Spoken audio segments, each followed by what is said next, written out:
Hey everybody, welcome back to Touchy Reactions, Sabaton fans. We got another good one for you tonight. The squeaky wheel has finally been greased.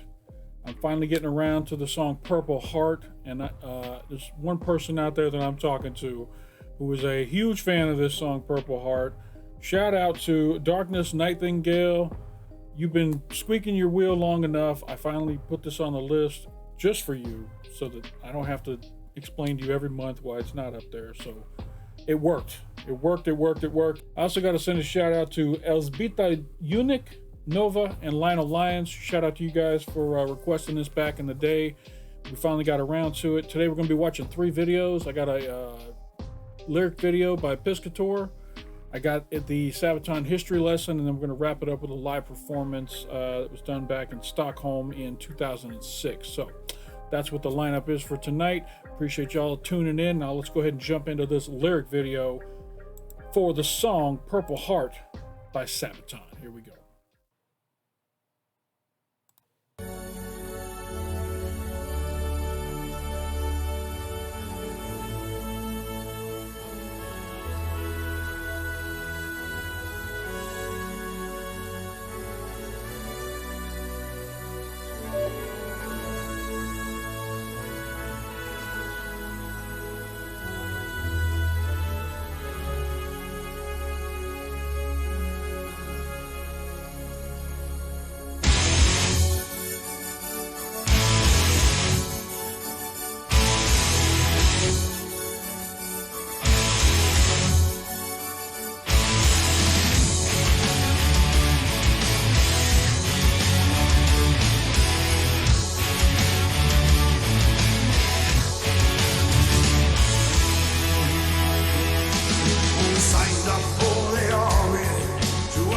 Company, all with M16 straight into the war.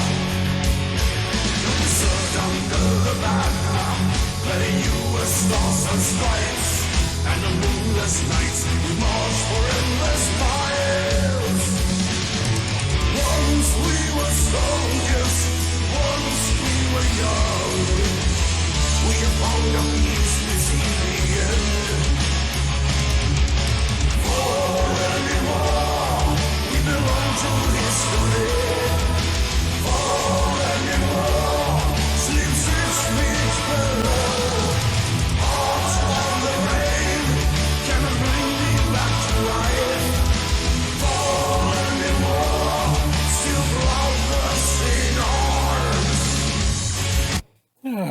Okay, here we go.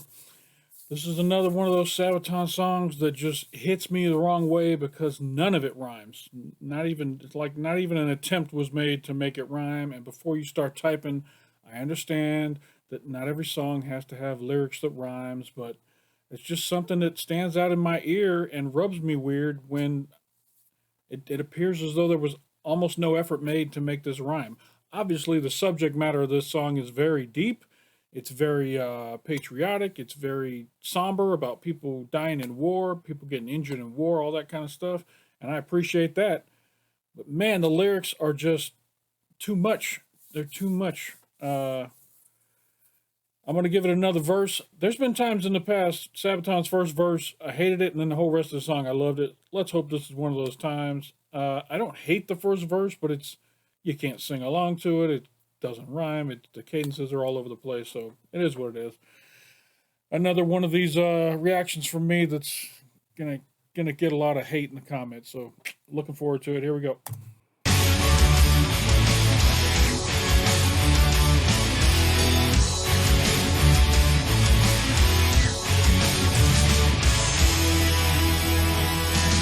have fought in distant conflicts and for all too many years. Seen our friends go down, wounded, dead or lost. Know that peace comes at a high price. It may take 1,000 lives and a deep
Best part of that song was when the lyrics stopped and the music took over.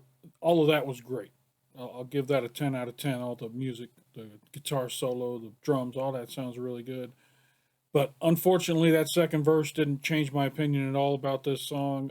So far, both of the verses were very sloppy and clunky to me. Again, the subject matter is obviously deep, but I just can't get over how bad the writing is on this as far as writing a song goes. And, shout out to Joachim for doing his best on this. I will say something positive. They've gotten a whole lot better at writing songs now. They've definitely shown their development from where they were back in these times to where they are now. The stuff they put out now is very good, and I guess that's the positive I can take out of this. This just is a chance to show me how far they've come, I guess. Anyway, let's wrap this up. Shining heartbeats no more. Unity, deep in cold love. Shall reign in my mind. Did I say in darkness forever?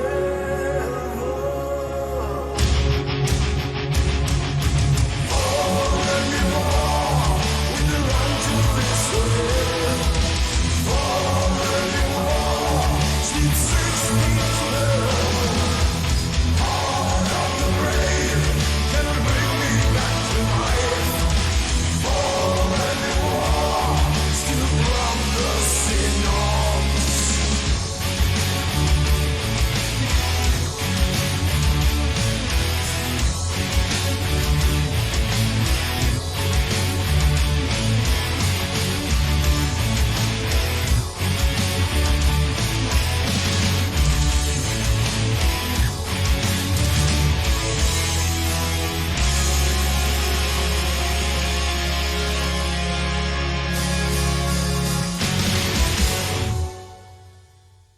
All right, shout out to Piscator, always putting out these good lyric videos. This was another good one as far as letting me know what the song's about. I'm just sorry I didn't like the song, man. Those lyrics I can't get past them. I can't get past how poorly it was written.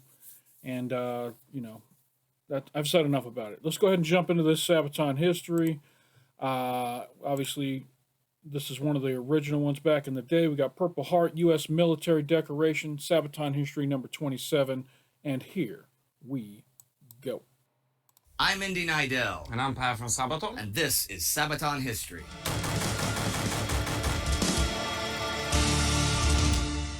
The Purple Heart is an American military decoration given to soldiers wounded or killed in service against the enemy. And we really needed to find a new topic when we decided that Sabaton is all about war history. So we actually rewrote the song called Night Child into Purple Heart.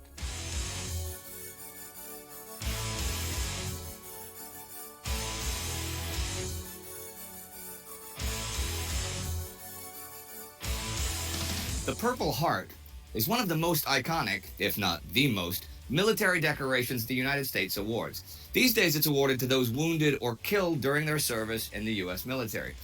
And the purple heart-shaped badge signifies both sacrifice by and gratitude towards the soldier. Backed by charities and foundations, the decoration acknowledges those who gave their most during their service. This is quite a simple premise, but the story of the medal itself is not as straightforward as you might think. Outlined with bronze edges, I'm actually intrigued by this because I served in the U.S. military, but I really don't know anything about the story behind the medal. So this is going to be really interesting for me. I'm excited. the Purple Heart on the front shows the relief bust of George Washington in his uniform as General of the Continental Army, and on the reverse side bears the inscription, "For Military Merit." This is no mere gimmick, though, because the origins of the Purple Heart actually date all the way back to the American Revolutionary War in the 1770s and 1780s, when George Washington was that general.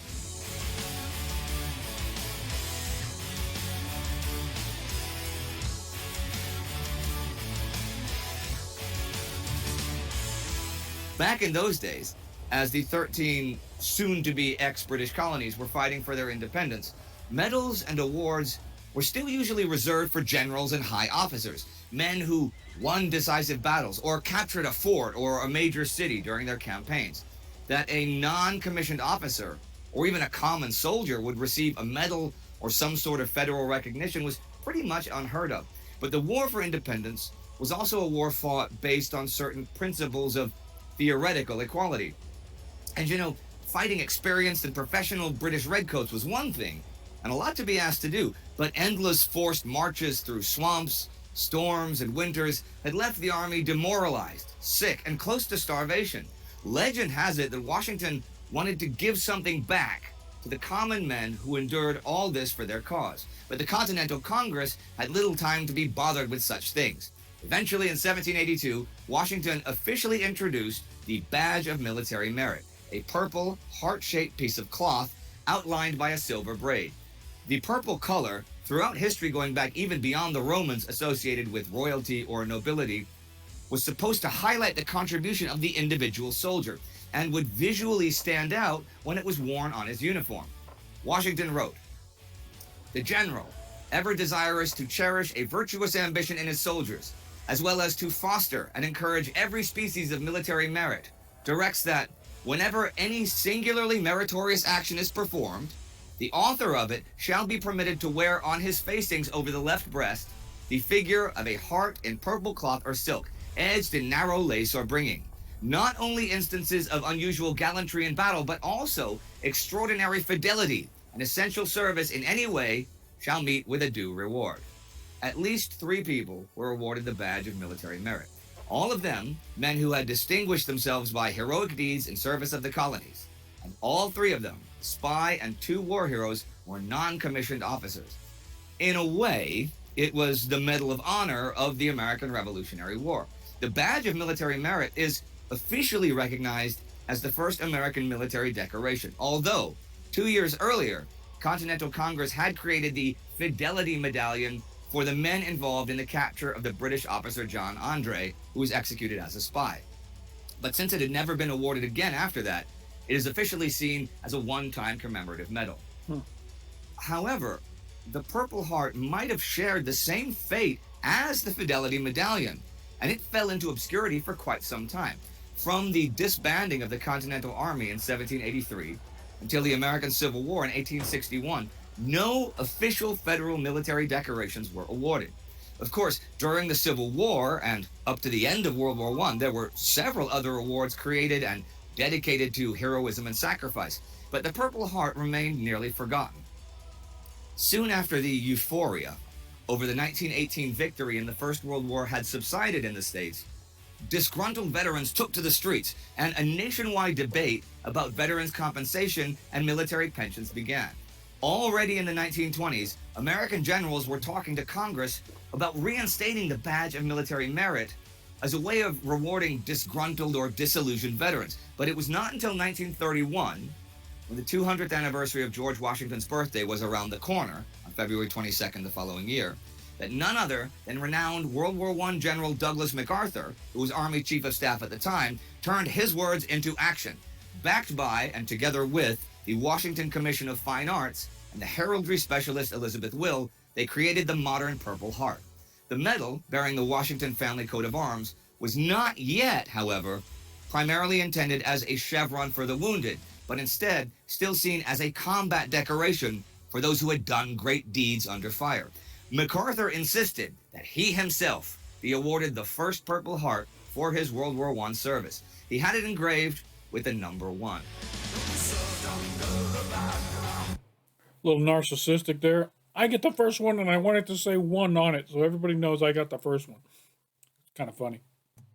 Letting you as stars and stripes, and the moonless nights we march for endless miles.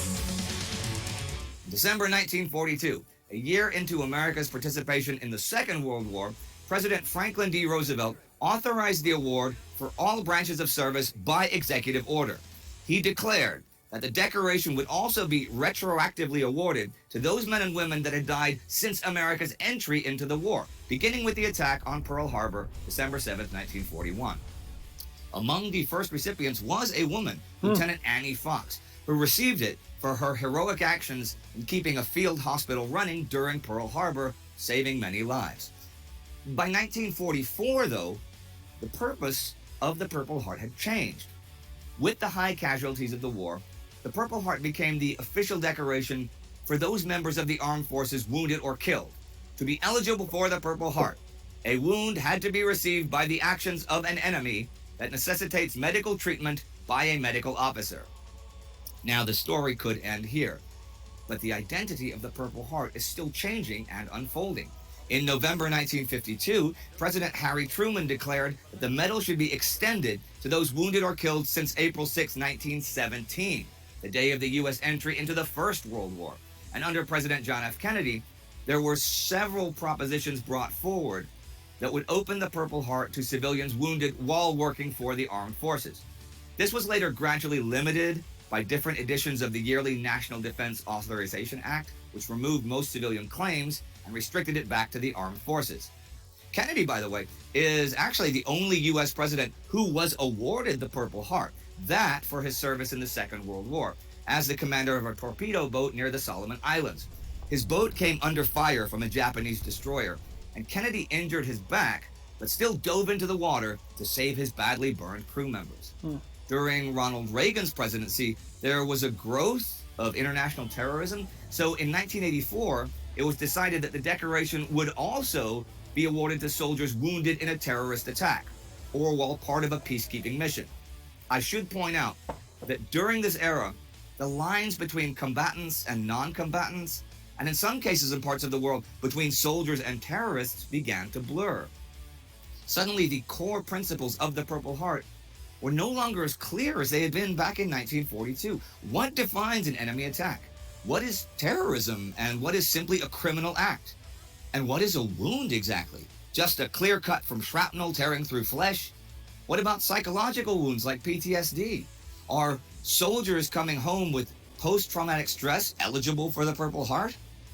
In 2009, the Pentagon decided not to award Purple Hearts to veterans with PTSD. Their reasoning is that the loss of a limb or a combat wound is permanent, while PTSD is treatable.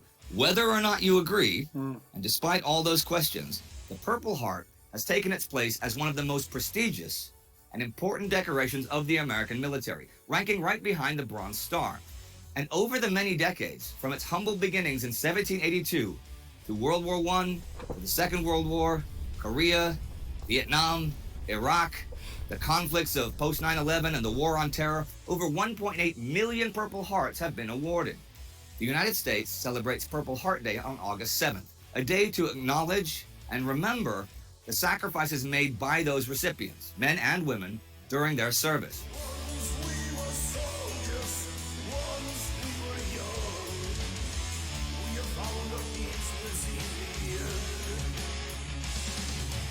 The Purple Heart is there to remind the nation what it takes to defend or to fight for your nation, and it is for the rest of that nation to acknowledge that.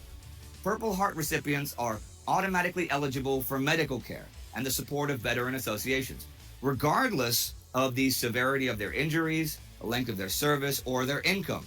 They also receive higher priority access to medical care and other benefits, like paying less for medical bills, being preferred for college access or federal hiring, and even getting cheaper groceries. Many Purple Hearts have, however, been lost or been sold by veterans who hit hard times after their service. Some were simply stolen. There are still many descendants trying to fight for an ancestor's right for the Purple Heart, and documents are still being put together to fix the tattered narrative of the Purple Heart, as veterans call it. I'll end the history part of this episode with some food for thought. As the U.S. was preparing for Operation Downfall, the invasion of the Japanese mainlands in 1945, American generals estimated it would cost them anywhere between 400,000 and 4 million casualties. So they began stockpiling Purple Hearts, up to 500,000 of them, until the plans for the invasion were called off. Those stockpiled Purple Hearts had been used ever since. And finally, 45 years later in 1990, the news broke that the American military was manufacturing new ones. This news reminded the American people that new conflicts were on the horizon, and that every one of those military conflicts fought with troops on the ground will result in casualties. Those casualties, the wounded and the dead, those are the recipients of the Purple Heart. All right, so I served, but I never went into combat, so I did not have a Purple Heart issued to me while I was in. I'm actually grateful for that. I obviously would have served and done my duty had I been called, but I'm glad I didn't, because a lot of these guys guys and girls who did go and serve, when they come back, they're changed people, and that's very tragic. That's one of the tragedies of war, is that even when they come home afterwards, sometimes that war rages on in their heads for so long that it eventually overcomes some of them and makes them take their own lives, and that's really super tragic. So I would like to just pay respect to all those who have served and earned the Purple Heart. It is a great accomplishment, and you should all be very proud of it. They actually have specialty license plates in all the different states for people who've earned the Purple Heart. They can get that license plate on their car to identify them as a Purple Heart recipient. So I think that's another nice tribute that, make sure that people know the sacrifice that people make for their freedoms, that kind of stuff.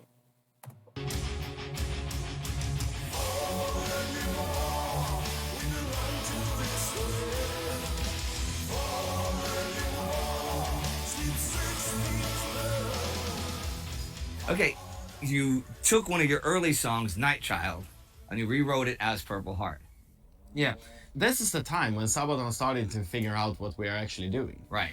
We were writing songs about, the Metalizer album. It doesn't really have any historical context to it. No, it's got metal. It's metal, but we didn't feel that it was right. Okay. So there we are, recording the album Primo Victoria. And we really loved the song Night Child. It was recorded, and it was a good song. They're playing some of it right now.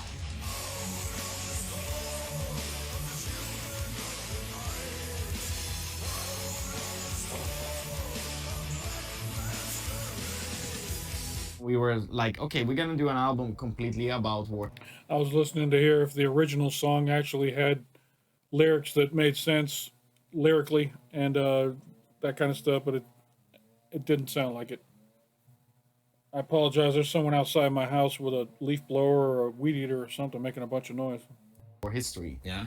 And Night Child doesn't belong there because it's just fiction and fantasy again.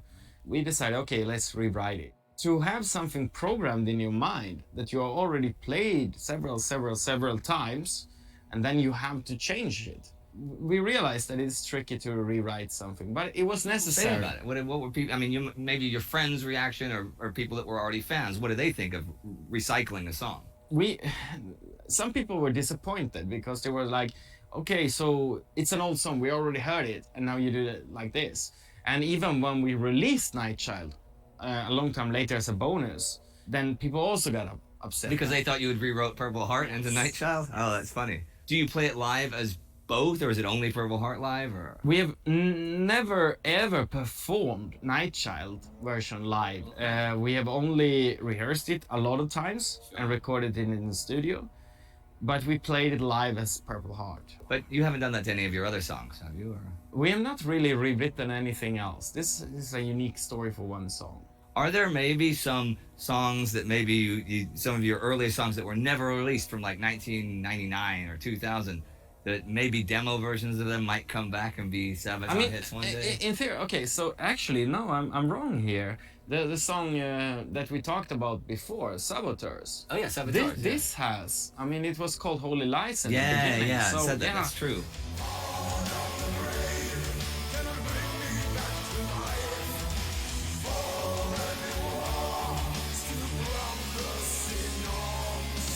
That's it for today, but we see you next week here on Sabaton History Channel.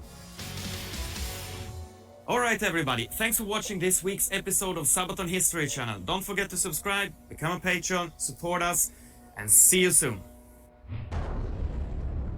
Yes, as always, support Sabaton History so they can continue to put out these great history lessons. They actually just dropped Dreadnought this week, which unfortunately I've already recorded my Dreadnought reaction with a completely random history lesson that I had to pull off the YouTube so that I could have a history to go along with it. Poor timing, I know, but maybe we'll get to it one day. I really enjoyed learning about the history of the Purple Heart. I had no clue how far back it went and how involved it was and how it took on different meanings over time. That was kind of cool to learn that too. If you'd asked me before this, I would have thought it always was for people who were wounded and killed in combat. But apparently there were some other people that received it for other reasons over time. So that was kind of neat to learn. All right, there was a couple of live versions of this out there. I went and found the one that had the best audio, and the video's a little rough, but this is from back in 2006, so heck, we're talking about 15 years ago as far as video technology goes, so you got to take what you got. So this is Sabaton in Stockholm, Sweden at December 1st, 2006, and this is Purple Heart. Purple Heart!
Well, you just got to appreciate old Sabaton back when they were fresh, raw, and still discovering who they were.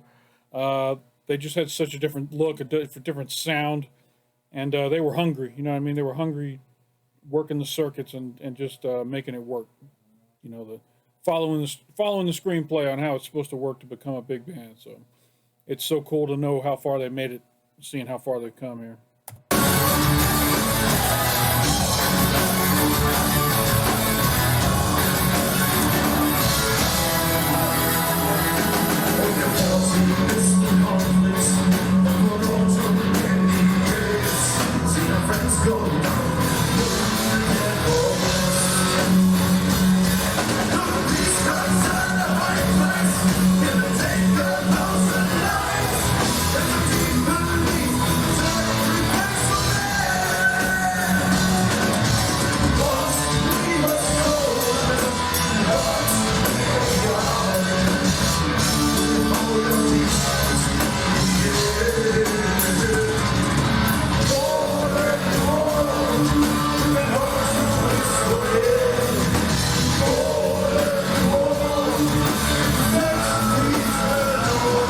Did I get a backup singer back there behind Joachim? I see the keyboard player over on the right, but there looks like a backup singer over on the left.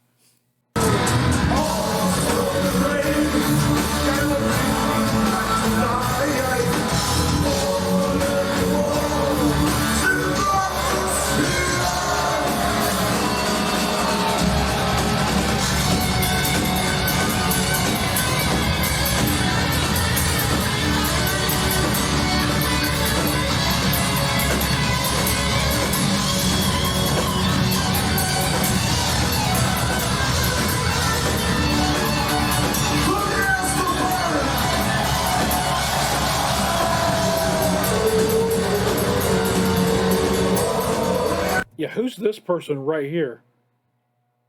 Let me know if this was actually a member of the band or was this just somebody who was like a roadie or something that came out on stage and was just kind of jamming out with them. It's weird to see a backup singer for a rock band.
All right, well, that was the song Purple Heart by Sabaton. I think you all know how I felt about it. I really wasn't anywhere near my top Sabaton songs that I'll be re-listening to. This will probably be the last time I hear it. It's not my least favorite Sabaton song. I still think In the Name of God might be right there at the bottom for me on that song. But this one's down in that bottom 5, I think. And this was hard to follow with all the lyrics, so... My apologies to Darkness Nightingale. I know you've been waiting a long time to see this one, but maybe you just wanted to see me chew it up. I don't know. I'm consistent. I'm going to be honest with you guys when I give my reactions. This was not one of my favorite Sabaton songs. All right, if you guys enjoyed this reaction, hit that like button down below. It doesn't cost you anything. Makes me feel good. If you're not already a subscriber to the channel, hit that big red button down below. And come on over and subscribe and see what we got over here on the channel. I listen to music from all over the world. And different types of genres, different types of artists, all that kind of stuff. And if you're interested in that kind of stuff, join the channel. And if you hit that bell off to the side, it'll let you know anytime I drop some new content over here at Touchy Reactions. I got a Patreon too. Shout out to all my patrons for supporting the channel. If you're interested in joining the Patreon, there's a link up in the corner. There's also a link down below in the description. If you join today, you'll get 30 reactions right out the gate because I'm always 30 days ahead over on Patreon. And you'll be able to participate in polls and get patron-only exclusive videos that only go up on Patreon over there. So thanks again to all my patrons. Shout out again to Lionel Lyons, Nova, Elsbita Eunuch, and Darkness Nightingale. This was Purple Heart by Sabaton. Appreciate you stopping by, and don't forget to come on back.